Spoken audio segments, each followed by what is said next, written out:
My grandson David experienced his first winter this year.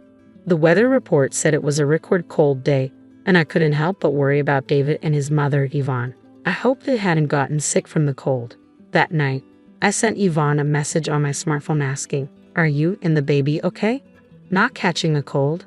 But even though I sent it 2 or 3 times, there was no reply, not even a read receipt. She's always been so responsible, so I hoped she wasn't overdoing it. After waiting another hour, I tried calling, but there was no answer. Worried something serious had happened, I quickly put on my thick jumper and rushed out to drive to my son's family apartment. There was no response when I rang the intercom, and fearing the worst, that Yvonne had collapsed inside, I had the building manager open the door. The apartment was dark, with only light from the street lamps seeping in. Groping along the wall, I searched for the light switch. I fumbled for it several times, but the lights wouldn't turn on. "What's going on here?" I thought, feeling a mix of anxiety and irritation. With no other option, I used my smartphone's flashlight to look around. "Yvonne, are you there? Could they be out?" Just as I was about to leave, I thought I heard a baby's cry from the bedroom. "Yvonne, are you there?" I quickly headed to the bedroom. There, I found Yvonne shivering from the cold but desperately wrapping newborn David in a sheet to keep him warm. What happened? To my shock, Yvonne's once long and proud black hair was now chopped off, almost completely shaved. "This is terrible. What happened here?" "My name is Mary Smith. I'm 61 years old. I've worked as a hairstylist for many years, running a salon out of my home. Chatting casually with my regulars during their appointments has always been the highlight of my day. The salon was originally started by my husband and me. However, he passed away from cancer when he was young, not long after our son Harry was born. Despite the challenges, I raised Harry on my own, but Harry didn't make it easy. He often skipped school and got into trouble when he did attend. After graduating high school, he didn't continue his education, instead spent his days hanging out in town. I often wondered if he felt inferior because he didn't have a father around, or if I wasn't a good enough mother. I always worried about Harry's future but never found an answer. So when Harry suddenly said one day, "I want to be a hairstylist," I was so surprised I pinched my cheek, thinking I was dreaming. "What's gotten into you?" I asked. "Hairstylists are popular with the ladies, right?" Harry replied with a smirk. "I guess kids do grow up watching their parents, huh?" Regardless of the reason, I decided to take a positive view of my son showing interest in his future for the first time. Harry successfully graduated from cosmetology school and started working as an apprentice at a senior salon. That's where he met Yvonne, who would later become his wife. Harry was smitten with her at first sight, and after a strong pursuit, he announced to me with a confident smile, "I've decided to marry this girl," introducing me to Yvonne. "Nice to meet you. I'm Yvonne. You were a hairstylist too, right? I look forward to learning from you." Yvonne, with her long black hair and bright smile, was a wonderful woman. "I look forward to that," I replied, instantly liking her. A year after their marriage, Harry expressed his desire to start his own salon. Though he hadn't been an apprentice for long, he seemed to have gained a lot of confidence as a hairstylist. "I want to have my own place and prove my skills." Honestly, I was a bit worried. I knew from my experience that it's not easy for a newcomer to make it on their own in this industry, but I couldn't ignore the earnest look in Harry's eyes as he talked about his dream. "How much do you have saved up?" I asked. He showed me his bank book with a troubled look and a sigh. Despite having a steady income, he was spending just as much as he earned. With this pattern, he was far from having enough to start his own business. Harry had been squandering most of his earnings on leisure. Perhaps I should have advised him to give up then, but I smiled and said, "Don't worry about the money." Indulging him was maybe my way of making up for the loneliness he felt growing up without a father. Truth be told, I hadn't touched the life insurance money left by my late husband. "It's for Harry. You forgive me, right?" I whispered to my husband's portrait. One of my regulars was knowledgeable in real estate, so I consulted with her. "That place would be perfect," she said. It was a property that had been used as a barber shop until half a year ago, but the owner had retired due to old age. The location wasn't bad, and she thought it might be just right for Harry's new start. During the renovation, one of my regulars said, "Use my husband. He just lazes around the house on his days off anyway." Another chimed in, "My son's studying architecture in college and is home for the summer break. He can help out too, get some hands-on experience." Thanks to their help, the construction went smoothly. Once we got the health department's approval, the salon opened in no time. I never imagined I could set up my own business so quickly. You should thank everyone. It's not something you could have done alone. I know. I'm grateful to you, Mom, Harry said. Then I handed Harry the bank book containing the remainder of his father's inheritance. The purchase and renovation costs were lower than expected, so there was still more than half left. This is a gift from your father to you. Use it wisely for business expenses and don't you dare waste it. Yeah, I'm not a kid. I get it, Harry said, chuckling in annoyance. Don't worry, I'll keep a close eye on Harry to make sure he doesn't spend the money foolishly, Yvonne said with a bright smile. Her words made me laugh. With Yvonne's help, I didn't need to worry about interfering any further. I optimistically decided to watch over their business from a distance. But soon, I realized my optimism was misplaced. Yvonne occasionally visited my salon to update me on their progress, and each time her expression grew more somber. 3 months after Harry's salon opened, she confided, "Harry's not putting his heart into the work." What? Harry, why? He was so enthusiastic at first.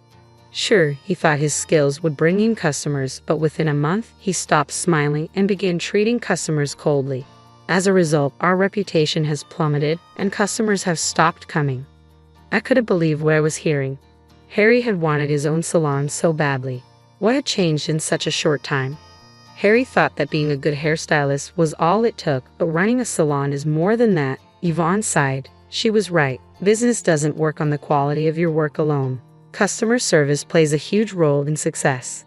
It seemed Harry was missing that fundamental understanding. So, what's Harry doing now? I asked.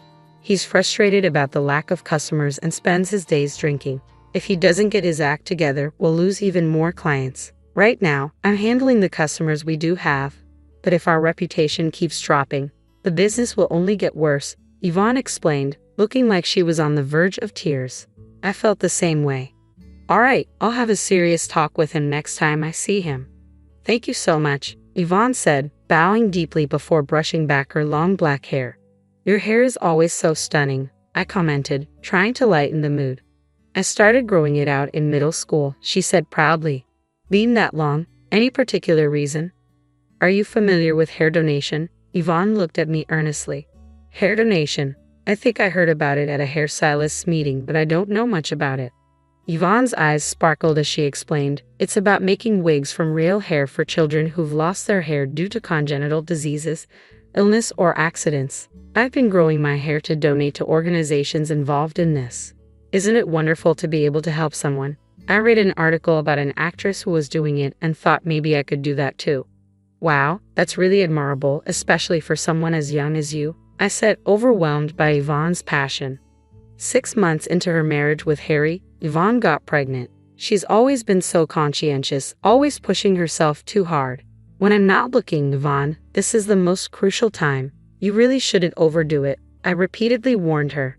She'd just lightly laugh and say, don't worry, I'm taking it easy, consulting with the baby in my belly.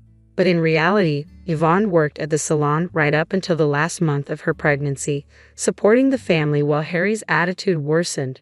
Every time Yvonne updated me, I felt my own shortcomings as a mother. One day, I finished work early and decided to check on their salon. I ran into Harry just as he was about to leave. Where are you going? Out for a drink. There won't be any more customers today anyway, he said nonchalantly, laughing off the situation. The lack of customers had become normal for Harry, and he wasn't even trying to improve things anymore. You're about to become a father, you know. Harry just waved his hand dismissively and hopped on his motorcycle. We're not done talking. Think about Yvonne for once. Yeah, I'll do that when I feel like it. He laughed and sped off. Inside the salon, Yvonne was cleaning the floor. Today we managed to get just one customer, she said, smiling brightly despite looking exhausted. Are you eating properly? You need to get enough nutrition. Don't worry about me. It's not just about you, it's for the baby, I said sternly, making sure she understood the gravity of the situation. Yvonne teared up a bit and thanked me. At times like this, a father should be there to support her. I wanted to shout at Harry, who was nowhere to be found. Yvonne told me the salon wasn't doing well and that Harry was spending money recklessly every night. Giving that babe book to Harry was a mistake. I regretted my decision. Despite being busy, Yvonne never neglected her hair care. Gently stroking her belly, she said, "I want to teach my child the joy of helping others." That's when I realized I wanted to support her since my son wasn't of much help. I decided to assist Yvonne at their apartment. "I'm always sorry to trouble you." "Don't worry about it. Just focus on the baby," she replied. It was my fault for not raising my son right. Because of that, Yvonne was suffering. Perhaps it was my way of atoning for my sins. At least at the end of summer, Yvonne went into labor earlier than expected and was rushed to the hospital. Harry was nowhere to be found, unreachable. I kept sending him messages, but there were no replies, not even read receipts. What on earth is he doing at a time like this? Yvonne's parents had passed away, so I was the only one who could be there for her. "Don't worry, Yvonne, I'm here," I kept encouraging her as she bravely faced childbirth. After a long and difficult labor, I was overwhelmed by the sound of the baby's cries. "He's born? You did it, Yvonne," I said, moved to tears. But Harry, who should have been there, never showed up. My grandson David was experiencing his first winter. The weather report said it was a record cold day. No wonder it was so chilly that I had trouble getting out of bed.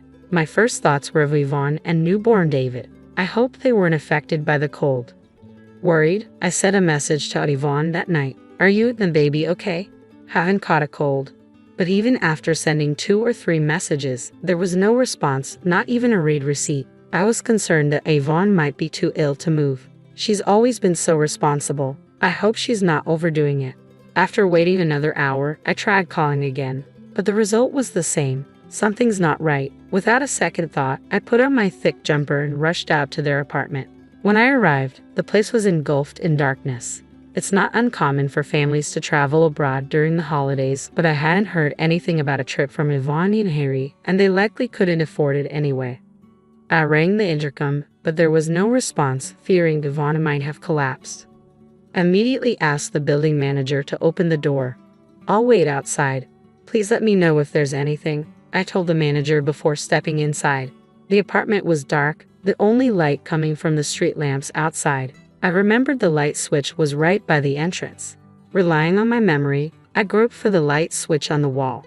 But no matter how many times I flipped it on and off, the lights didn't respond at all. "What's going on here?" I thought, feeling a mixture of anxiety and irritation. With no other option, I used my smartphone's flashlight to illuminate the room as I stepped inside.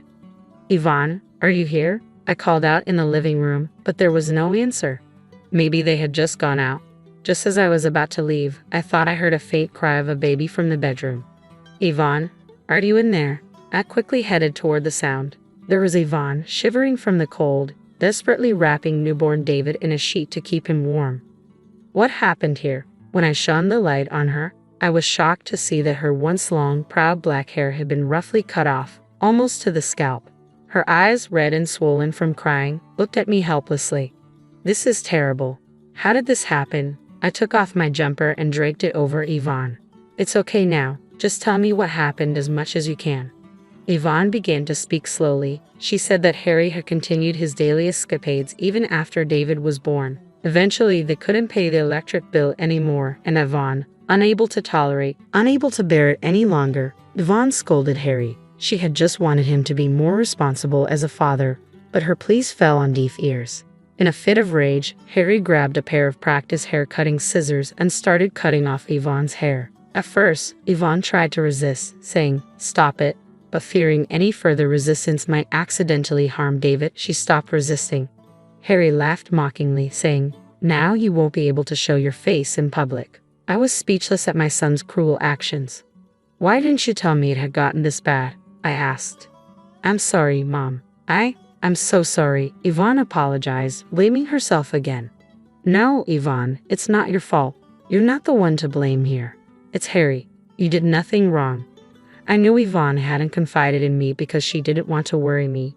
I hugged her tightly, tears streaming down my face. The whole situation was a result of my overindulgence in raising Harry. My heart burned with shame and anger at my own failings and my son's inability to empathize with others. Taking a deep breath, I called Harry. "Hey, Mom, long time no talk. What's up?" he answered, calling all of a sudden. Just wanted to hear your voice. How's everything over there? Are Yvonne and David doing okay? Of course, everyone's fine and doing well. I've been calling home, but no one's picking up. Where are you now? There was a brief pause in his voice, as if he was concocting an excuse. Actually, we're a family of 3 in Hawaii. We'll be back next week. Hawaii, huh? That sounds nice, I responded, though I knew he was blatantly lying to me. What had I been doing all these years, taking care of Harry after losing my husband at a young age? I worked non-stop as a hairstylist. It was all to raise Harry into a respectable person. When he expressed a desire to become an independent hairstylist, I fulfilled his wish without hesitation. Yet Harry carelessly squandered the inheritance his father left, using it for his own pleasures and even mistreating his wife and child. My expectations for Harry turned into profound disappointment. What would you like as a souvenir? I'll bring you something nice, Harry asked. Anything's fine. You're coming back next week, right? Safe and sound, I replied. Hey, Mom, you sound a bit off. Is something wrong? Harry seemed to sense something, but I ended the call without responding. I informed the building manager waiting outside of my plans and decided to take Yvonne and David back to my house. Then I started making calls to every place I could think of. A week later, Harry called me cheerfully, announcing that he had just landed at the airport. I'm back, Mom, and I've got souvenirs for you, he said, pretending to be the caring son. But my heart was no longer deceived by his act. That's nice to hear, I replied in a flat tone, though Harry didn't seem to notice anything unusual. About an hour later, a taxi pulled up in front of the apartment. Harry, clearly having enjoyed his solo trip to Hawaii with distinct tan lines from sunglasses around his eyes, unloaded a bunch of luggage from the trunk. He took out his keys, expecting to enter the apartment. Where his wife and son should be waiting, he must have thought that once he inserted and turned the key, the door would open immediately. However, no matter how many times he tried, the key wouldn't fit the lock. What's going on here? He exclaimed in frustration. I approached him quietly from behind and asked with a smile, Did you enjoy your trip to Hawaii? Though my heart was boiling with anger. Mom, you're here, Harry said, relieved to see me, misunderstanding the situation. Listen, Mom, I just got back and tried to enter the house, but the key won't fit. It must be Yvonne's prank. Punishing me for going on a trip alone, he tried to paint himself as the victim, blaming Yvonne, leaving Yvonne, who just gave birth, and newborn David behind. What were you doing? I told you I was in Hawaii with my family, Harry protested, suddenly panicking. Didn't you just say you went on the trip alone? I pointed out the contradiction. Harry was at a loss for words. You really had the nerve to lie about taking a family trip to Hawaii. Yvonne was here with the electricity cut off, shivering in the cold, holding David close to protect him. And to think she cherished her long hair, and you just cut it off mercilessly. Don't you feel any remorse as a human being? I guess I messed up there, but right now I just want to get inside the house. It's freezing in Japan, Harry replied, rubbing his arms theatrically, showing no sign of remorse. The cold Yvonne and David endured is nothing compared to this. Plus, you no longer have a home here. I've already canceled the lease on the apartment. It's time you find your own place to live, I stated firmly. Cancel the lease. What? Why would you do something like that without asking me? Harry protested, suddenly panicking.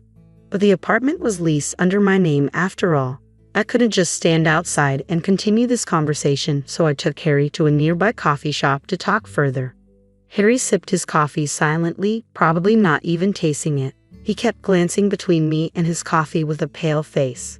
You were so strapped for cash that you couldn't pay the electric bill. Yet you managed to go to Hawaii, I said, watching Harry grimace. Finally, he began to spill his selfish reasoning. He admitted that right from the start of his business, he was showing off to friends and women he picked up at the salon, spending his father's inheritance on his antics. He knew such spending would quickly deplete any fortune, but after getting a taste of the power of money, he continued his lavish lifestyle even after the inheritance ran out, racking up debts to buy gifts and take trips. You're quite the big spender, aren't you, especially for a failing business? I remarked. Don't worry, I'm a professional hairstylist. Once I get serious clients, they will come flooding in and I'll be able to support my family, Harry replied with unfounded confidence. I looked at him coldly. Your salon? I've already sold it, all the equipment too. It's too late to get anything back. I shattered his baseless confidence. That's a lie. Why would you do something like that? Harry's face turned red as he slammed his hand on the table. Oh, you were planning to continue with the salon? I thought you had abandoned it since you left everything to Yvonne. Besides, I bought the building and land in my name. You have no right to complain now, I retorted. But I was just trying to attract customers. I had it all planned out. Harry's eyes looked like those of a child about to burst into tears. If you're so confident in your skills, you should be able to start over from scratch, I said coldly, then left the coffee shop after placing money for the coffee on the table. A month passed, Yvonne and I avoided any contact with Harry. But unpleasant rumors inevitably reached my ears after I pushed him away. Harry apparently ran to his friends begging for money, but they were the kind who gathered around him for his money. Naturally, nobody was willing to help a financially drained Harry. He even got reported to the police for stalking some of the women he picked up at his salon. Although he only received a stern warning from the police, the lack of support from his acquaintances hit him hard, and he completely disappeared from our lives. He's probably living alone now in fear of harsh debt collectors. All this is the consequence of his own actions. My anger towards Harry isn't just about his reckless spending. What's unforgivable is how he neglected Yvonne and David, pushing them into hardship, and above all, cutting off Yvonne's long hair, which she had grown out for years for a noble cause, thereby potentially robbing unknown children of a brighter future. As a fellow hairstylist, I could never forgive Harry's actions. It will take a long time for Harry to truly understand the emotional pain Yvonne has endured. Yvonne herself never speaks of her hurt, but it's clear she's not unscathed. She appears to be keeping her feelings bottled up, probably not wanting to worry me. Wanting to do something to help, I reached out to my hairstylist friends and had a special wig made for Yvonne. It won't make up for my son's wrongs, but please use this, I said. Thank you, Mom, Yvonne said with a smile, though tears were streaming down her cheeks. Using my aching back as an excuse, I asked Yvonne to help out at the salon. She threw herself into the work, seemingly trying to forget her emotional scars. Hello, David, a regular greeted, and David in his cradle burst into giggles. Now some customers even come to the salon just to see him. He's like a little mascot, a baby that brings in good fortune. Yvonne, regaining her strength both physically and emotionally, has started the process of divorcing Harry. Seeing Yvonne's smile makes us all feel like we've shed 20 years, but it's true. Yvonne and David have brightened up the salon considerably. Attracted by Yvonne's cheerful atmosphere, more and more mothers with young children have become regulars. Let's have a great day today. Hi, how are you? Now the salon is filled with smiles again. In a quiet corner, David is peacefully sleeping, his cute little snores filling the air. What's going on with you two? I exclaimed as I walked in from work, only to find my husband and daughter sprawled on the living room floor. What's wrong? I rushed to their side, panic rising in my chest. They were both in the midst of a seizure, struggling to breathe. Without hesitation, I dialed for paramedics, and they were swiftly transported for treatment. As we rushed to the hospital, I was bombarded with questions, but all I could offer were fragmented observations. I was as clueless as anyone about what had caused this sudden collapse. In the hospital, as the doctors tended to them, I was ushered into a separate room, heart pounding with dread. Are they okay? I asked, desperation lacing my voice. They'll be fine, the doctor assured me, especially Bonnie. The gravity of the situation hit me like a ton of bricks. My strength seemed to evaporate at the doctor's words. From that moment, I was thrust into a whirlwind of uncertainty. My name is Wendy, and for the past 5 years, I've been married to Harley, living with our daughter Bonnie. I met Harley during my days as a post office clerk. He frequented the office to send out his handmade items for sale on a flea market app. What began as mere clerical exchanges gradually evolved into conversations, and soon I learned his name. After one routine transaction, Harley left me a piece of paper, hastily scrawled with his phone number. I hesitated, unsure of what to do. Eventually, curiosity won over, and I dialed the number. Hello! His voice on the other end was a mix of surprise and anticipation. Is this Wendy? He asked. Yes, it's me. Did you give me your number? I couldn't help but chuckle. I had been jittery before making the call, but somehow, Those nerves dissipated as soon as we began talking. Before I knew it, an hour had flown by, and Harley casually asked me out on a date for the following week. "Next week sounds perfect," I replied, feeling a surge of excitement. "I'm looking forward to it." And so, our dates became a regular occurrence. With each outing, we grew closer, our connection deepening organically. It wasn't long before our companionship blossomed into something more meaningful. There were no grand declarations of love, just a gradual understanding between us. When I was 26 and Harley was 28, he proposed. My response was an enthusiastic yes. I envisioned a blissful married life ahead of us, but reality had other plans. "I'm glad your parents were so welcoming," Harley remarked as we walked towards my childhood home. "I hope mine will be too." "I'm not so sure about that," I admitted, "but let's hope for the best." As we entered, my parents greeted us warmly, offering their congratulations. It was a heartwarming moment until my sister, Meryl, appeared. "Did you forget to tell Mr. Harley about me?" she teased, catching me off guard. "I'm sorry, I should have explained," I stammered, feeling a pang of guilt for not preparing Harley. Once the confusion was cleared up, pleasantries were exchanged, but little did I know, this encounter would unravel into a nightmare.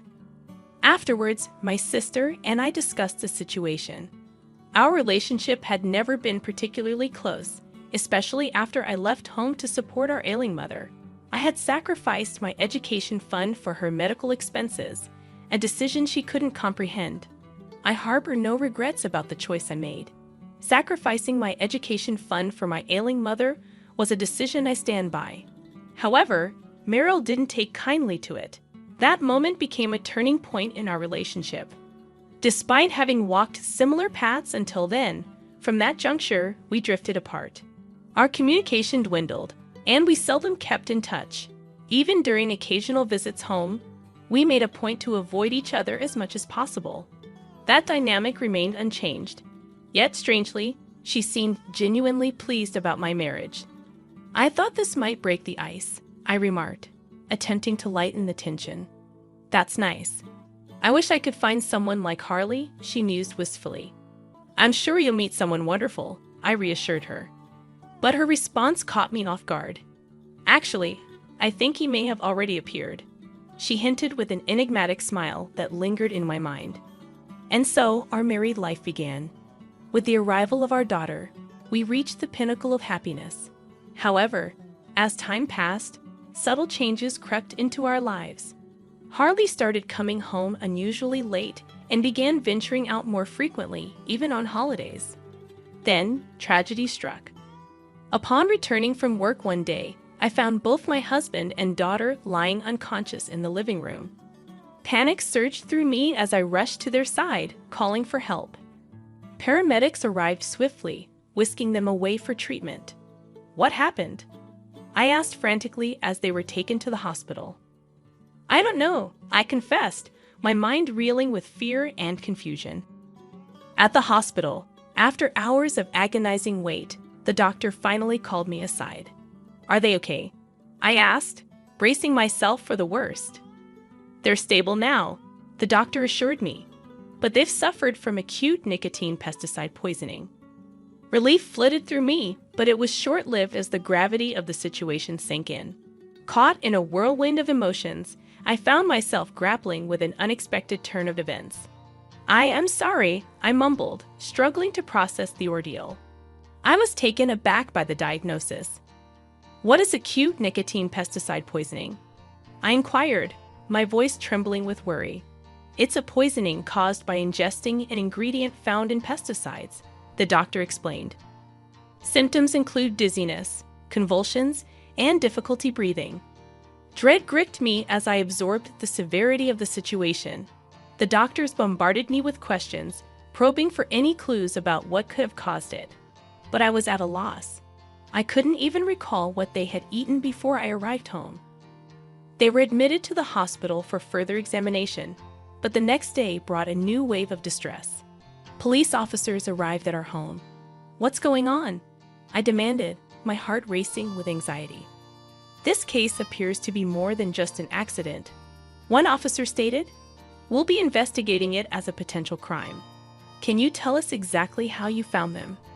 Their scrutinizing gazes made me uneasy. It was clear they harbored suspicions, though I couldn't fathom why. Nevertheless, I cooperated with their inquiries, hoping to dispel any doubts. During the search, an officer discovered pesticides in our trash can. "I don't know anything about this," I protested, genuine confusion clouding my mind. "I don't remember buying it." Despite my protests, I was escorted to the police station for further questioning. I reasoned that fleeing would only deepen their suspicions. At the station, they took my fingerprints, which were later matched to those found on the pesticide container. I was detained pending the results. Anxiety gnawed at me as I awaited the outcome. When the results came back, the officer's words struck me like a blow. "Your fingerprints match those on the pesticide," he declared. "You're now a suspect in an attempted murder case." I was stunned. How could this be? I couldn't comprehend why my fingerprints were on the pesticide, let alone why I would harm my own family. As I sat in the interrogation room, my mind raced with confusion and fear.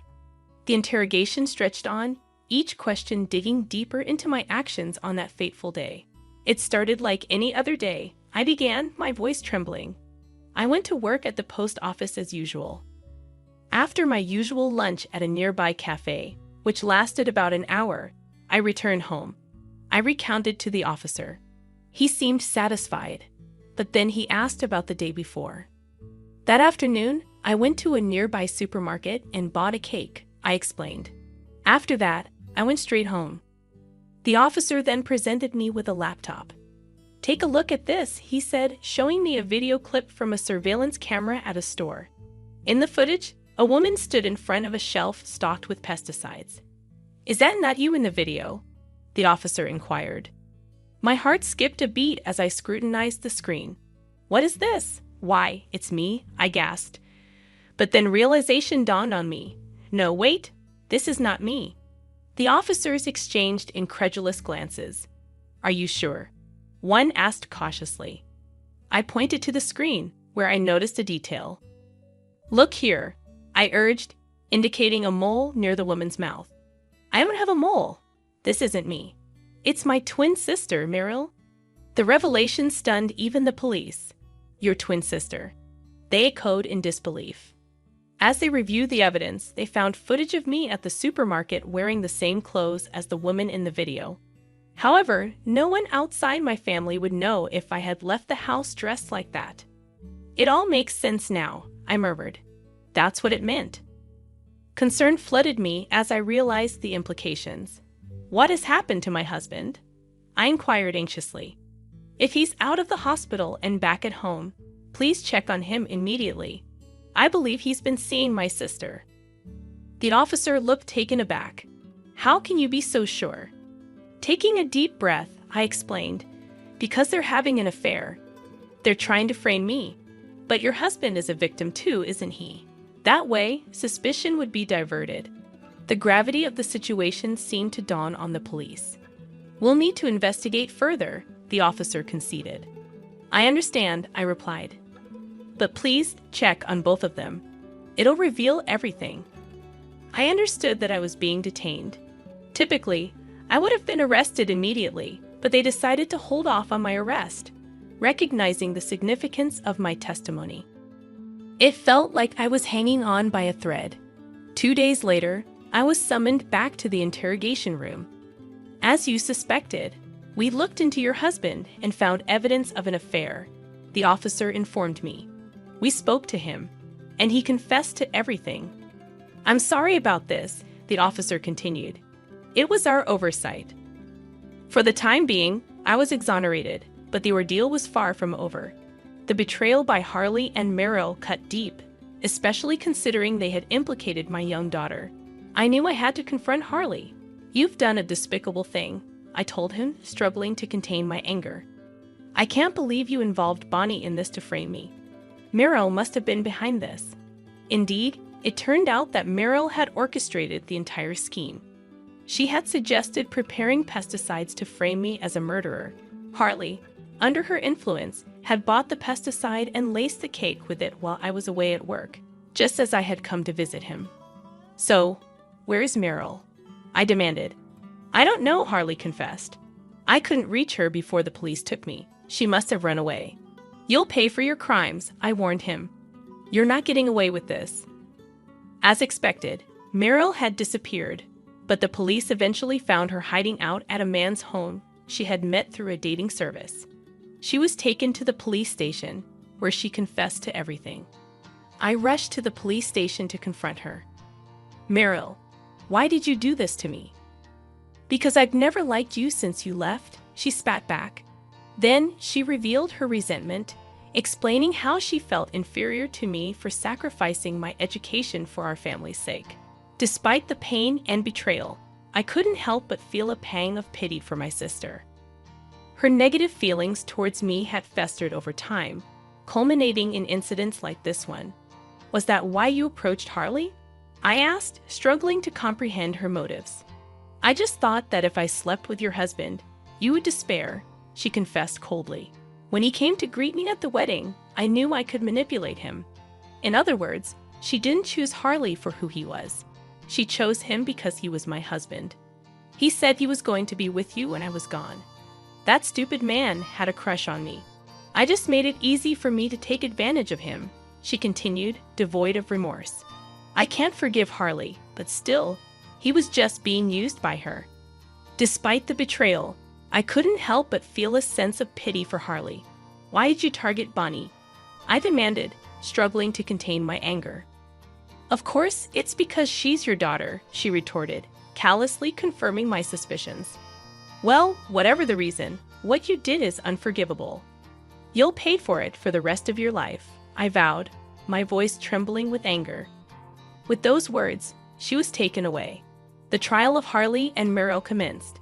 My husband was accused of framing me for attempted murder and faced numerous charges. In the end, he was sentenced to prison, including payment of alimony. Meryl, too, faced trial, and despite her execution, she would soon serve her sentence and come out. However, even if they atoned for their crimes, the scars of their actions would linger. They would forever be labeled as ex-convicts.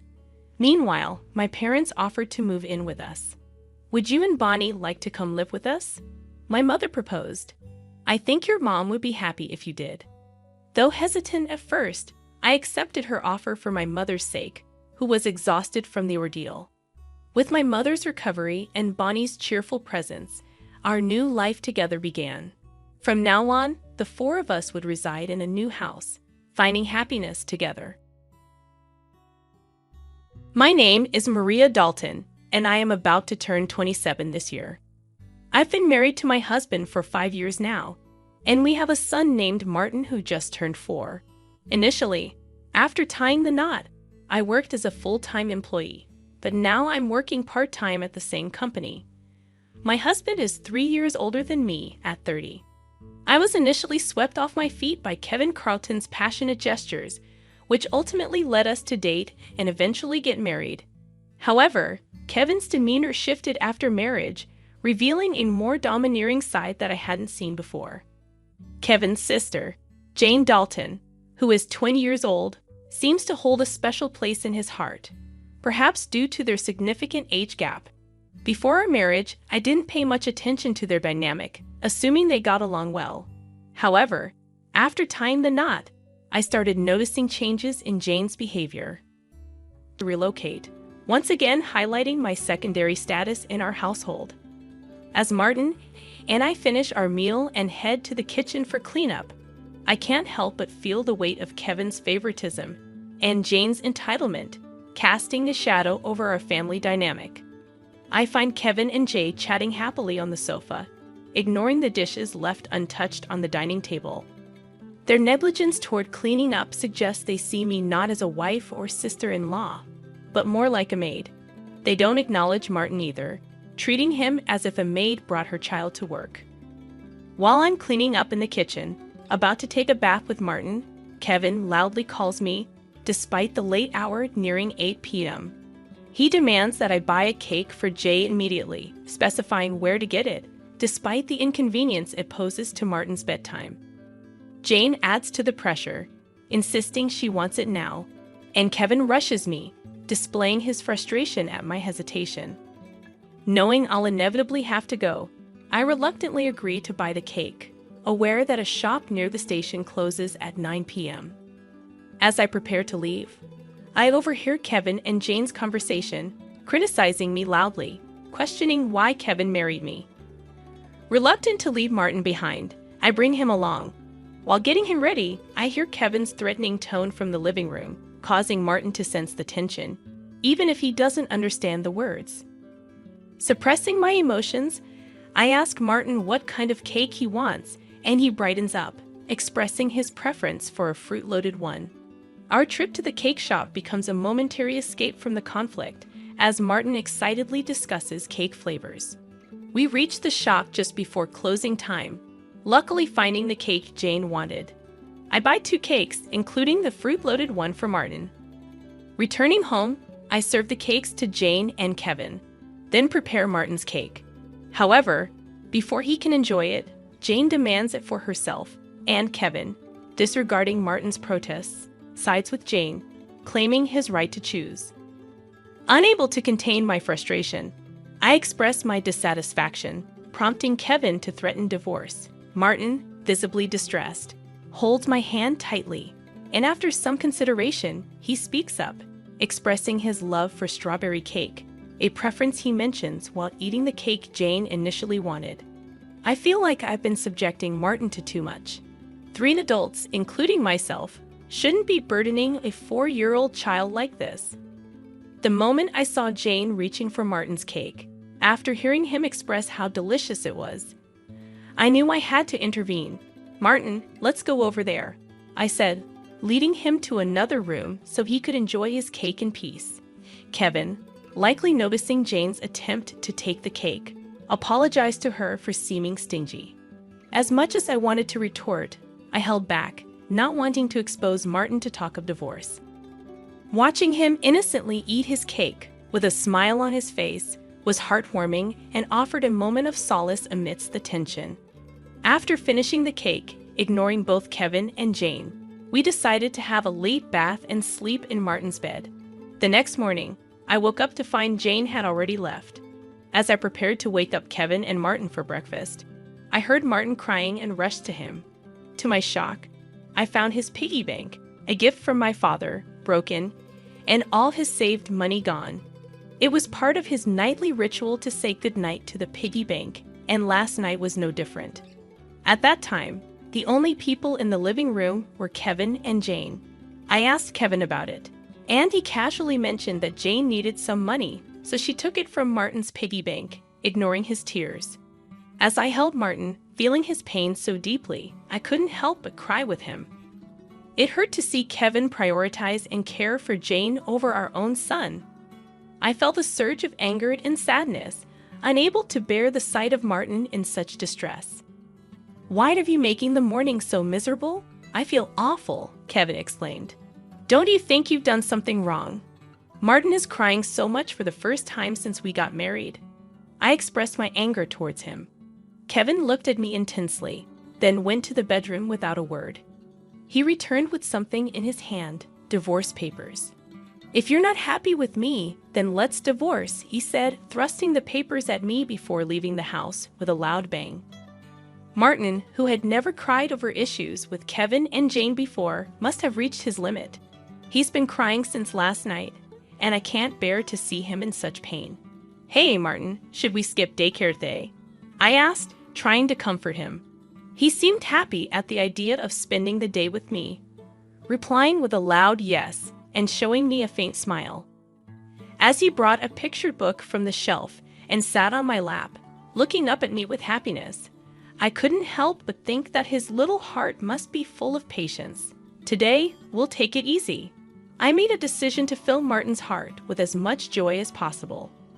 While I might be causing some inconvenience at my workplace, my colleagues kindly understood the situation and granted me a day off, encouraging me to spend quality time with Martin. In the morning, we went to the park where we played hide and seek, laughed in the sandbox, and gleefully slid down the slides. Returning home for lunch, Martin seemed drowsy, a rare occurrence for him. Normally, he can nap by himself, but today he fell asleep on my lap, reminiscent of his baby days. Instead of tackling household chores while Martin napped, I decided to cherish this special moment and be comforted by his peaceful sleeping face and gentle breathing. As I drifted off myself, a noise from the entrance jolted me awake. It was too early for Kevin to be home, so I felt a sense of unease. Quickly, I gathered Martin and only essentials, hiding in the bedroom closet. My heart raced as I heard footsteps approaching. Then, a familiar voice echoed through the house. It was Jane. Trembling with fear, I listened as she rummaged through drawers, muttering about something she couldn't find. After a brief call to Kevin, Jane left, locking the door behind her. Emerging from the closet, I put Martin back to bed, pondering what had just transpired. I couldn't shake the feeling that Kevin was involved somehow, and I began to question his actions. Feeling a mixture of disgust and fear towards Kevin, I hastily packed essentials for Martin and myself. By the time Martin woke up, I was ready to go. "Martin, let's go to Grandpa's place," I said, and we headed to the station, taking a train to my parents' house. Thankfully, my parents' home was nearby, and we arrived quickly. Although I hadn't informed them beforehand, they'd welcomed us with open arms, sensing something was amiss. Their pet dog immediately brought joy to Martin, and they played together happily. Feeling relieved, I confided in my parents about the unsettling events with Kevin and Jane. We discussed the possibility that Jane may have been searching for my belongings, particularly my cash cards. Reflecting on my mother's insight, I remembered my successful experience in launching an online shop for handmade goods with my friends. Before getting married, I was well known in the handmade industry, serving as the CEO of my own shop. As the business flourished, I made the decision to tie the knot. However, my priorities shifted towards raising my child, prompting me to entrust the company to my reliable friends until I settled into parenthood. Although I still hold the CEO position, I primarily work part-time from home, managing the company remotely. Surprisingly, my husband, Kevin, is unaware of my continued role as CEO, although he knows about my previous position and suspects that I've saved a decent amount of money. I've intentionally kept details about my CEO status and savings from Kevin, mainly due to his poor financial habits. Despite earning a substantial income, Kevin spends recklessly, leaving little for essential expenses. He allocates a mere $200 per month for food, insisting I become a full-time homemaker. However, I've never agreed to abandon my career entirely. Eventually, he allowed me to work part-time, but not without making me sign a post-marital property waiver, fearing I might consider divorce. Since Martin's birth, I've solely relied on the $200 food budget, using my savings to cover Martin's nursery fees and clothing expenses. I've never asked Kevin for additional financial support, leading him to assume I have substantial savings. Jane's sudden need for money aligns with Kevin's belief in my savings, likely prompting their search for my cash cards. Nevertheless, I've been quietly setting aside funds for Martin in a separate savings account. Each month, a portion of my salary is deposited directly into this account. Despite their efforts, they won't find my cash cards, as I always carry them with me, concerned about Jane's frequent visits and Kevin's allowance of them. I've decided to keep my valuables at my parents' house, storing them securely in their safe. Martin's distress over his broken piggy bank further raises suspicions. My father, visibly angered by Martin's plight, insists on contacting Kevin. However, my mother advises caution, suggesting we uncover their intentions before they fabricate excuses, potentially complicating matters further. Deciding to record their conversation, my parents, a lawyer friend, and I agreed to discuss the situation calmly before taking any further action. Upon arriving home, I began preparing dinner as usual when Kevin returned. Quickly, I started recording on my phone, discreetly keeping the screen facing down to avoid detection. To my surprise, Kevin immediately asked about my cash cards upon entering. When I inquired about his sudden interest, his responses were evasive, hinting at deceit. Remaining silent seemed to frustrate Kevin, and he grew somber, demanding all my part-time earnings for his sister. Firmly, I explained that the money was for Martin's savings, not to be diverted elsewhere. Angered by my refusal, Kevin shoved divorce papers from his bag towards me, accusing me of draining his finances and devaluing our son, Martin. His words struck a nerve, prompting me to cease dinner preparations, gather the divorce papers, and take Martin's hand, heading for the door. Kevin's threat of divorce echoed behind me, but I declared I wouldn't return to a home where strangers came and went freely. Reflecting on my words later, I questioned if I had been too harsh, especially considering Jane's relationship with Kevin. Ignoring Kevin's flurry of messages and calls, I turned off my phone and sought refuge at my parents' house. Upon arrival, I shared the recording and divorce papers with my parents. Their response was clear. I should do what was best for Martin, even if it meant divorcing Kevin. However, they acknowledged the potential emotional toll it could take on Martin. As I grappled with this decision, Martin expressed hunger, and my mother swiftly prepared his favorite meal, hamburgers. Tears welled in my eyes as Martin, with a heart full of kindness, shared his happiness with us. Overwhelmed by his gesture, I couldn't contain my emotions, and my father reassured Martin that my tears were of joy.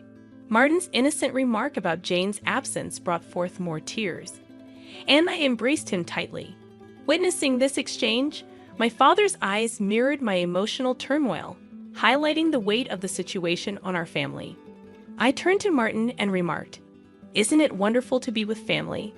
His surprise was evident as he questioned whether Dad had only considered Jane as family.